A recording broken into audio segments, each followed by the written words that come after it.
حدیث شریف سمجھ تو انو آسی حضور نے فرمایا بلے عبادت نہ چھوڑو رب کی، اگرچہ اس میں خلوص نہ بھی ہو، اللہ ایک دن اس میں خلوص لے آئے گا۔ اے جڑے بندے آتے ہیں نا جی نماز پڑھتے ہیں وسوسے آتے ہیں، چس نہیں آمدی۔ ایک ولی کی بات آپ کو سناؤں، ولی کی بزرگ کی، انہوں کو ایک بندہ گیا اس آگیا حضور میں نو بیعت کرو تو آڈے مطلق سنے تسی حضوری ہو۔ انہوں آگیا تو میرا مرید ہونا ہے، کیوں؟ اس آگیا بابا جی میرا ہاتھ پڑھو، میں نو میں حضوری کرو، میں نماز پڑھدا ہوں ذرا چس نہیں آمدی۔ انہوں تسلی نے گل سنے، انہوں آگیا پترا چس نہیں آمدی پھر کیا کردا ہے؟ پتہ جی کرنا کیا ہے، حضور دا حکم ہے لگا رہندا وہاں پجی تروٹی چھڑدا نا۔ انہوں آگیا پترا ہاتھ آگے کر تو میں نو مرید کر،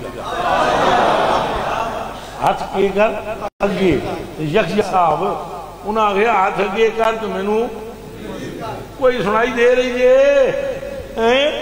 اچھا سن دے بھی اچھا ہونا۔ تو انہوں آگیا ہاتھ آگے کر میں نو مرید کر۔ اس آگیا جی وہ کیوں؟ انہوں آگیا پترا سانو تو چس نہ آئے، اسی تو ٹھہر کے بہ جانے ہیں تھوڑا جا کم سدھا ہوئے تو پھر اٹھ کے پڑھا گے۔ تو تیری عظمت تے سلام ہے، بغیر چس تو میں تو درے یار نہیں چھڑ رہے۔ تو کچھ لوگ کہتے ہیں نا پڑھنے جی سانو کوئی سکون تو نہیں آتا، لگے رہو، قادر مطلق ہے، انہیں ایک دن تمہاری نمازوں میں لذت پیدا کر دے گا، وہ قادر مطلق ہے۔ نالے مالی دا کم ہے پانی تو پر مشنا باوے لگے رہو، چپ کر کے ٹکیاں پڑھیاں پڑھی رکھو، اللہ کرم کر سی، وہ قادر مطلق ہے۔ صدقہ اپنے پیارے کا ایک دن خلوص پیدا فرمائی۔